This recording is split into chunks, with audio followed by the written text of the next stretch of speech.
ایک بندے کی جان گئی ہے، اس کے گھر میں سانپ تھا، نکلا، گھر کے لوگ اس کو مارنا چاہتے تھے، وہ سانپ پکڑنے کا عادی تھا، اس نے بہادری کی بنیاد پر اس کو مارنے نہیں دیا، اور بعد میں کچھ دنوں کے بعد اسی سانپ نے اس کو ڈسا اور اس کے بعد اس شخص کا انتقال ہو گیا۔ اللہ اس بندے کی مغفرت فرمائے۔ بہرحال جس کی موت جس میں لکھی ہوتی ہے تو اس کو اسی میں موت آتی ہے، لیکن حضور علیہ السلام کا فرمان ہے کہ ایذا دینے والی چیز یا تکلیف دینے والا جانور نظر آئے تو تم اس کو وہیں پر قتل کر دو، بلکہ یہاں تک فرمایا گیا، فقہا فرماتے ہیں کہ اس کو نماز توڑ کر قتل کرو، سانپ اگر نظر آئے، کیونکہ وہ تمہیں ڈسے گا ہی۔ ہمارے مذہب میں ڈسنے والی چیزوں کو، ایذا دینے والی چیزوں کو ختم کرنے کا حکم دیا گیا ہے۔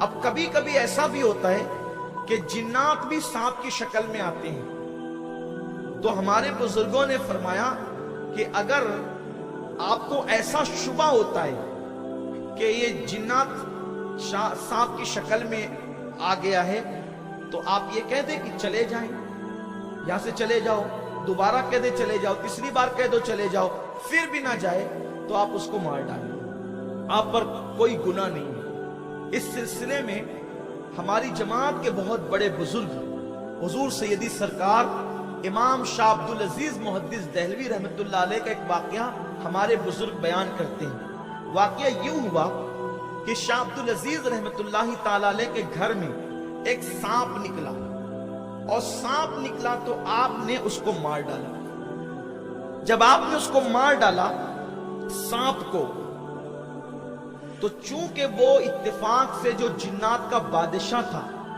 اس کا شہزادہ تھا، اور وہ سانپ کی شکل میں شاہ صاحب کے گھر میں آ گیا تھا، شاہ صاحب نے اس کو مار ڈالا۔ جب مار ڈالا تو جنات کے بادشاہ کو خبر ہوئی کہ عبدالعزیز نام کے کوئی محدث دلی میں رہتے ہیں، انہوں نے مار ڈالا میرے بیٹے کو۔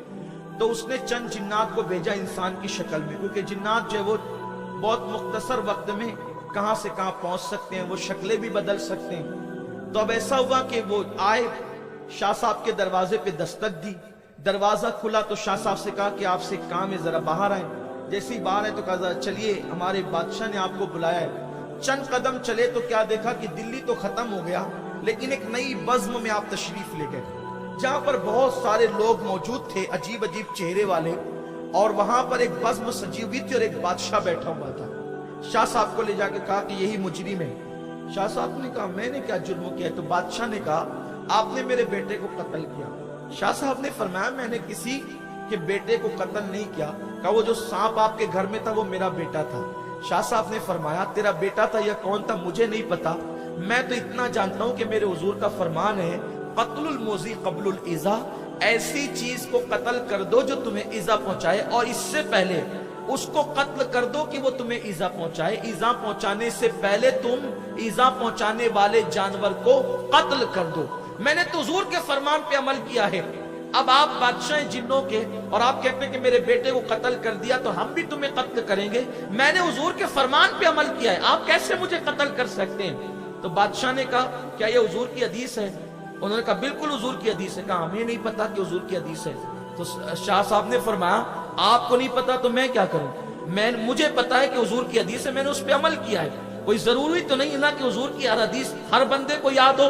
تو اس بادشاہ نے کہا ٹھیک ہے اگر یہ بات ہے تو ابھی فیصلہ ہو جائے گا۔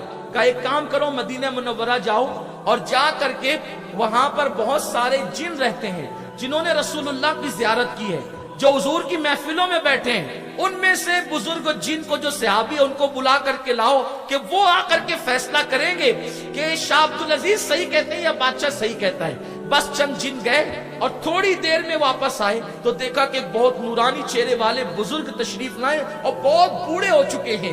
جیسے ان کو دیکھا سارے جنات کھڑے ہو گئے اور جنوں کا بادشاہ بھی کھڑا ہو گیا، اور اپنے تخت پر جنوں کے بادشاہ نے اس بزرگ کو بٹھایا اور وہ خود دوسری طرف بیٹھا۔ یہ ادب کیا، احترام کیا، اور آنے والے بھی وہ جن صحابی تھے، یعنی جنوں کی عمر بہت زیادہ ہوتی ہے نا، تو جن صحابی تھے، سب کا احترام کیا۔ تب بادشاہ نے کہا حضور آپ کی